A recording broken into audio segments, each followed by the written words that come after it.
Welcome to the Plume and Page. Today's story is 20,000 Leagues Under the Sea by Jules Verne. Chapter 19. Venicojo.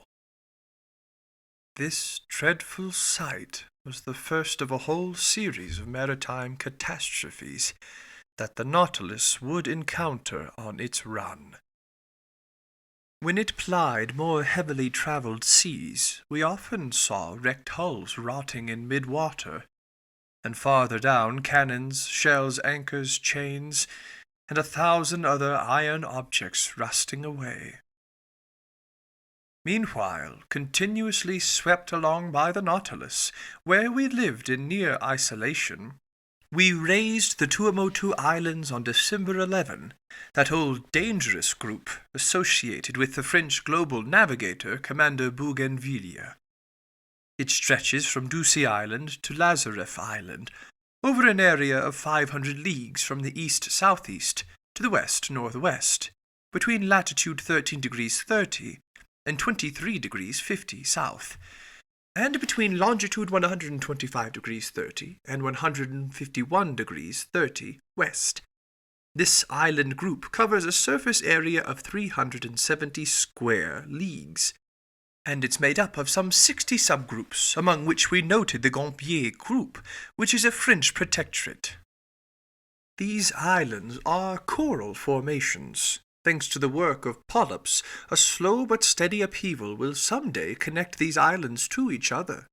Later on, this new island will be fused to its neighboring island groups, and a fifth continent will stretch from New Zealand and New Caledonia as far as the Marquesas Islands. The day I expounded this theory to Captain Nemo, he answered me coldly. "The Earth doesn't need new continents, but new men." Sailor's luck led the Nautilus straight to Rio Island, one of the most unusual in this group, which was discovered in 1822 by Captain Bell aboard the Minerva. So I was able to study the madreporic process that had created the islands in this ocean. Madrepores, which one must guard against confusing with precious coral, clothe their tissue in a limestone crust, and their variations in structure have led my famous mentor Professor Mina Edwards to classify them into 5 divisions. The tiny microscopic animals that secrete this polypary live by the billions in the depths of their cells. The limestone deposits build up into rocks, reefs, islets, islands. In some places they form atolls, a circular ring surrounding a lagoon, or a small inner lake that gaps place in contact with the sea. Elsewhere they take the shape of barrier reefs, such as those that exist along the coasts of New Caledonia and several of the Tuamotu Islands. In still other localities, such as Réunion Island and the island of Mauritius, they bring fringing reefs, high, straight walls next to which the ocean's depth is considerable. While cruising along only a few cable lengths from the underpinning of Rio Island, I marveled at the gigantic piece of work accomplished by these microscopic laborers. These walls were the express achievements of madrepores known by the names fire coral, finger coral, star coral, and stony coral. These polyps grew exclusively in the agitated strata at the surface of the sea, and so it's in the upper reaches that they begin these substructures, which sink little by little together with the secreted rubble binding them. This, at least, is the theory of Mr. Charles Darwin, who thus explains the formation of atolls, a theory superior, in my view, to the one that says these madreporic edifices sit on the summits of mountains or volcanoes, submerged a few feet below sea level. I could observe these strange walls quite closely.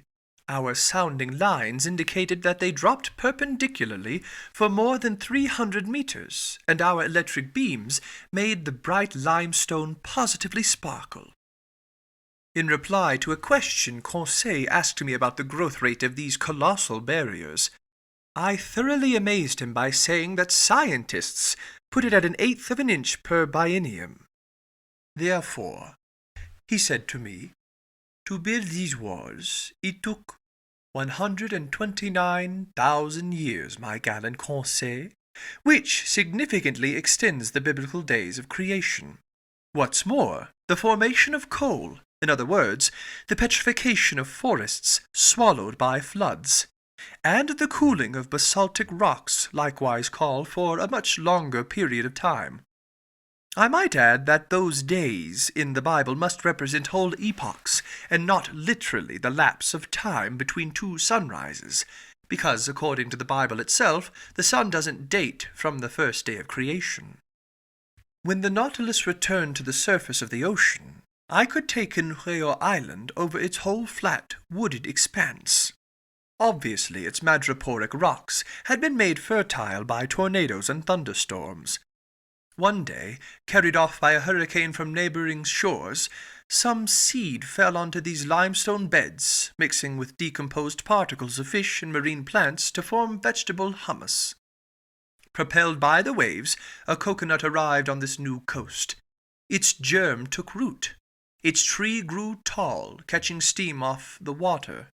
A brook was born, little by little vegetation spread. Tiny animals, worms, insects, rode ashore on tree trunks snatched from islands to windward. Turtles came to lay their eggs, birds nested in the young trees. In this way animal life developed, and drawn by the greenery and fertile soil, man appeared. And that's how these islands were formed, the immense achievement of microscopic animals. Near evening, Rio Island melted into the distance, and the Nautilus noticeably changed course. After touching the Tropic of Capricorn at longitude 135 degrees, it headed west-northwest, going back up the whole intertropical zone. Although the summer sun lavished its rays on us, we never suffered from the heat, because 30 or 40 meters under water, the temperature didn't go over 10 degrees to 12 degrees centigrade. By December 15 we had left the alluring Society Islands in the west, likewise elegant Tahiti, queen of the Pacific. In the morning I spotted this island's lofty summits a few miles to leeward. Its waters supplied excellent fish for the tables on board, mackerel, bonito, albacore, and a few varieties of that sea serpent named the moray eel. The Nautilus had cleared 8,100 miles. We logged 9,720 miles when we passed between the Tonga Islands, where crews from the Argo Port-au-Prince and Duke of Portland had perished, and the island group of Samoa, scene of the slaying of Captain de L'Angle, friend of that long-lost navigator, the Count de la Pérouse. Then we raised the Fiji Islands, where savages slaughtered sailors from the Union, as well as the Captain Bureau, commander of the Darling Josephine, out of Nantes, France. Extending over an expanse of 100 leagues north to south, and over 90 leagues east to west, this island group lies between latitude 2 degrees and 6 degrees south, and between longitude 147 degrees and 179 degrees west. It consists of a number of islands, islets, and reefs, among which we noted the islands of Vitu-Levu, Vanua-Levu, and Kadavu. It was the Dutch navigator Tasman who discovered this group in 1643. The same year the Italian physicist Tirrocelli invented the barometer, and King Louis XIV ascended the French throne. I'll let the reader decide which of those deeds was more beneficial to humanity. Coming later, Captain Cook in 1774, Rear Admiral d'Entrecasteaux in 1793, and finally Captain Dumont d'Urville in 1827, untangled the whole chaotic geography of this island group. The Nautilus drew near Wailea Bay, an unlucky place for England's Captain Dillon, who was the first to shed light on the long-standing mystery surrounding the disappearance of ships under the Count de la Pérouse. This bay, repeatedly dredged, furnished a huge supply of excellent oysters. As the Roman playwright Seneca recommended, we opened them right at our table, then stuffed ourselves. These mollusks belonged to the species known by the name as Ostrea lamellosa, whose members are quite common off Corsica.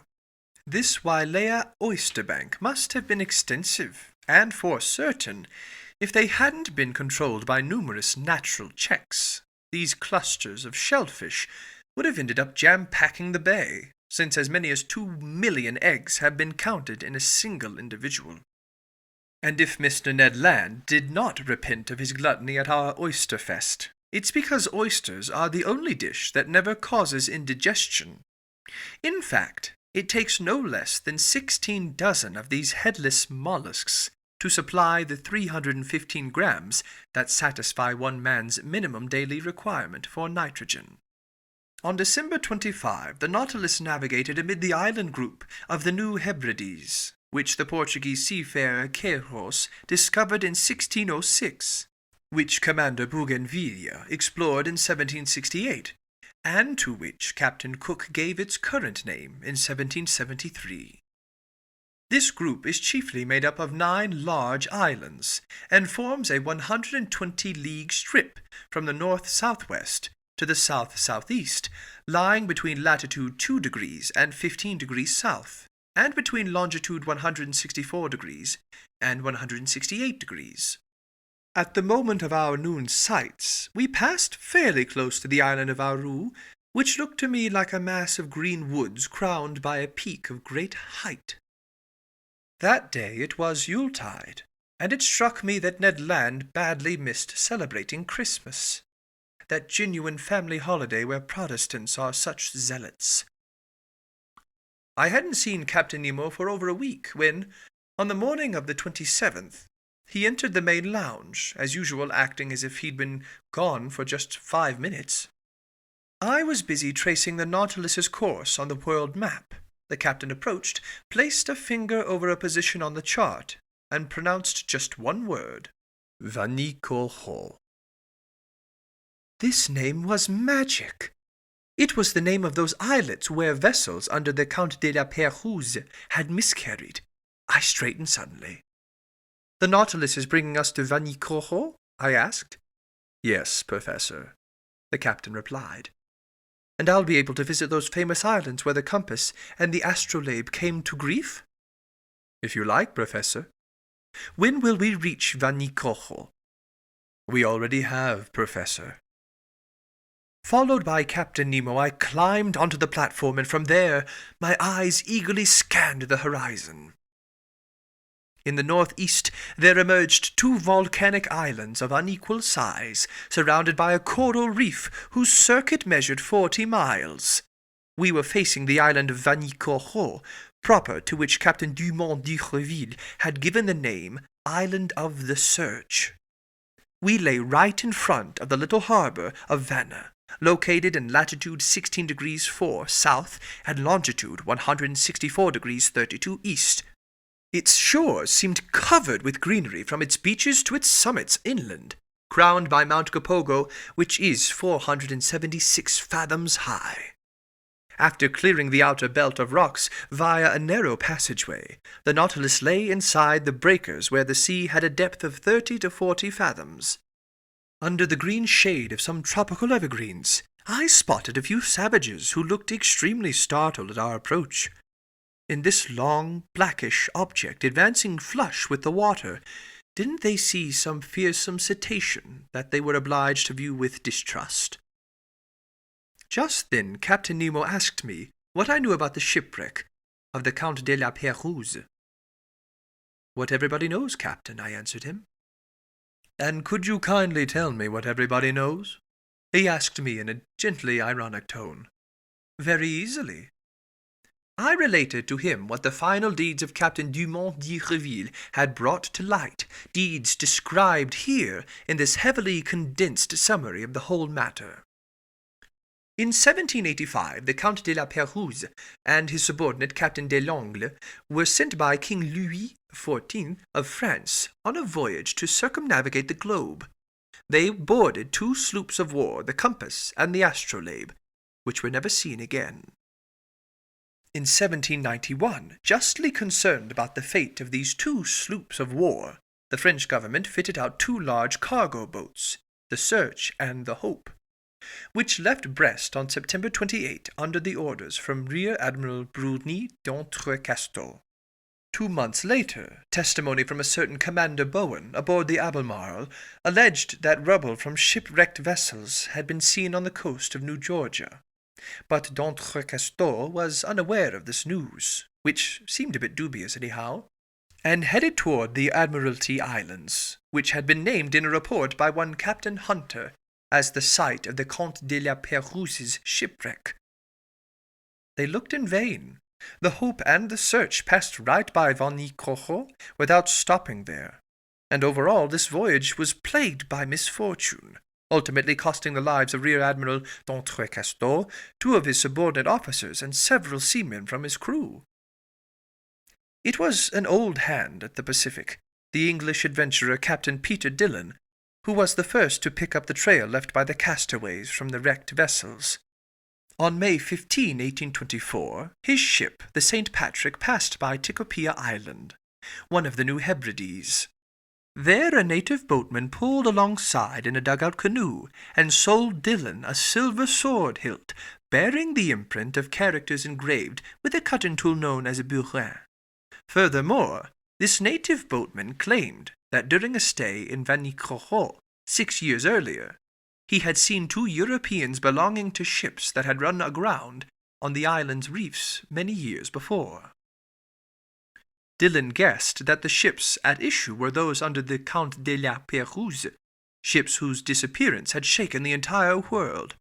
He tried to reach Vanicrojo, where, according to the native boatman, a good deal of rubble from the shipwreck could still be found, but winds and currents prevented his doing so. Dillon returned to Calcutta. There he was able to interest the Asiatic Society and the East India Company in his discovery.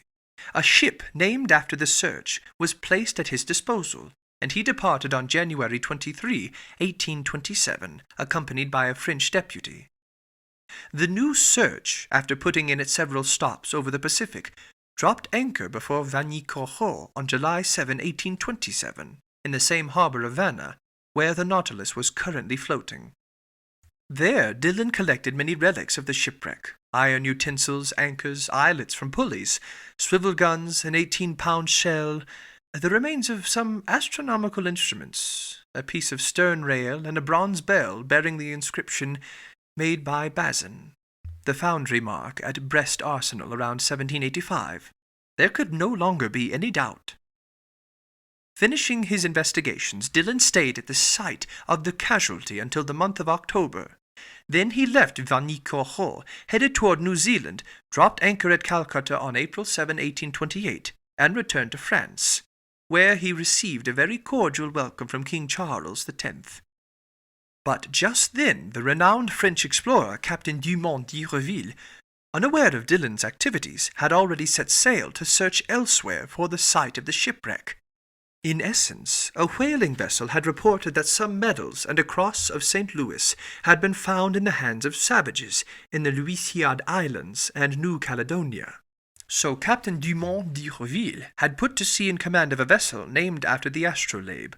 And just 2 months after Dillon had left Vanicrojo, Dumont d'Urville dropped anchor before Hobart. There he heard about Dillon's findings, and he further learned that a certain James Hobbs, chief officer on the Union out of Calcutta, had put to shore on an island located in latitude 8 degrees 18 south and longitude 156 degrees 30 east, and had noted the natives of those waterways making use of iron bars and red fabrics. Pretty perplexed, Dumont d'Urville didn't know if he should give credence to these reports, which had been carried in some of the less reliable newspapers. Nevertheless, he decided to start on Dillon's trail. On February 10, 1828, the new astrolabe hove before Tikopia Island, took on a guide and interpreter in the person of a deserter who had settled there, plied a course toward Vanicrojo, raised it on February 12, sailed along its reefs until the 14th, and only on the 20th dropped anchor inside its barrier in the harbor of Vanna. On the 23rd, several officers circled the island and brought back some rubble of little importance. The natives, adopting a system of denial and evasion, refused to guide them to the site of the casualty. This rather shady conduct aroused the suspicion that the natives had mistreated the castaways. And in truth, the natives seemed afraid that Dumont d'Urville had come to avenge the Count de la Pérouse and his unfortunate companions. But on the 26th, appeased with gifts, and seeing that they didn't need to fear any reprisals, the natives led the chief officer, Mr. Jacquinot, to the site of the shipwreck. At this location, in 3 or 4 fathoms of water between the Pau and Vanna reefs, there lay some anchors, cannons, and ingots of iron and lead, all caked with limestone concretions. A launch and whaleboat from the new astrolabe were steered to this locality, and after going to exhausting lengths, their crews managed to dredge up an anchor weighing 1,800 pounds, a cast-iron 8-pounder cannon, a lead ingot, and 2 copper swivel guns. Questioning the natives, Captain Dumont d'Urville also learned that after La Pérouse's 2 ships had miscarried on the island's reefs, the Count had built a smaller craft, only to go off and miscarry a second time. Where? Nobody knew. The commander of the new astrolabe then had a monument erected under a tuft of mangrove, in memory of the famous navigator and his companions. It was a simple quadrangular pyramid, set on a coral base, with no ironwork to tempt the natives' avarice. Then Dumont d'Urville tried to depart, but his crews were run down from the fevers raging on these unsanitary shores, and, quite ill himself, he was unable to weigh anchor until March 17. Meanwhile, fearing that Dumont d'Urville wasn't abreast of Dillon's activities, the French government sent a sloop of war to Vanicourt, the Bayonnaise, under Commander Le Goron de Tromelin, who had been stationed on the American west coast. Dropping anchor before Vanicourt a few months after the new Astroblade's departure, the Bayonnaise didn't find any additional evidence, but verified that the savages hadn't disturbed the memorial honoring the Count de la Pérouse. This is the substance of the account I gave Captain Nemo. So, he said to me, the castaways built a 3rd ship on Vanicourt Island, and to this day nobody knows where it went and perished? Nobody knows. Captain Nemo didn't reply, but signaled me to follow him to the main lounge. The Nautilus sank a few meters beneath the waves, and the panels opened. I rushed to the window and saw crusts of coral, fungus coral, Siphanula coral, Alcyon coral, sea anemone from the genus Carophilia, plus myriads of charming fish, including greenfish, damselfish, sweepers, snappers, and squirrelfish. Underneath this coral covering, I detected some rubble the old dredges hadn't been able to tear free. Iron stirrups, anchors, cannons, shells, tackle from the capstan, a stem post, all objects hailing from the wrecked ships, and now carpeted in moving flowers. And as I stared at this desolate wreckage, Captain Nemo told me in a solemn voice, Commander La Pérouse set out on December 7, 1785, with his ships, the Compass and the Astrolabe. He dropped anchor first at Botany Bay, visited the Tonga Islands and the New Caledonia, headed toward the Santa Cruz Islands, and put in at the Numuka, one of the islands in the Ha'apai group. Traveling in the lead, the Compass ran afoul of breakers on the southerly coast. The Astrolabe went to its rescue and also ran aground. The first ship was destroyed almost immediately. The second, stranded to leeward, held up for some days. The natives gave the castaways a fair enough welcome. The latter took up residence on the island and built a smaller craft with rubble from the 2 large ones. A few seamen stayed voluntarily in Vanicourt. The others, weak and ailing, set sail with the Count de la Pérouse. They headed to the Solomon Islands, and they perished with all hands on the westerly coast of the chief island in that group, between Cape Deception and Cape Satisfaction. "And how do you know all this?" I exclaimed. "Here's what I found at the very site of that final shipwreck." Captain Nemo showed me a tin box stamped with the coat of arms of France, and all corroded by salt water. He opened it, and I saw a bundle of papers, yellow but still legible. They were the actual military orders given by France's Minister of the Navy to Commander La Pérouse, with notes along the margin in the handwriting of King Louis XVI. Ah, what a splendid death for a seaman, Captain Nemo then said. The coral grave is a tranquil grave, and may heaven grant that my companions and I rest in no other.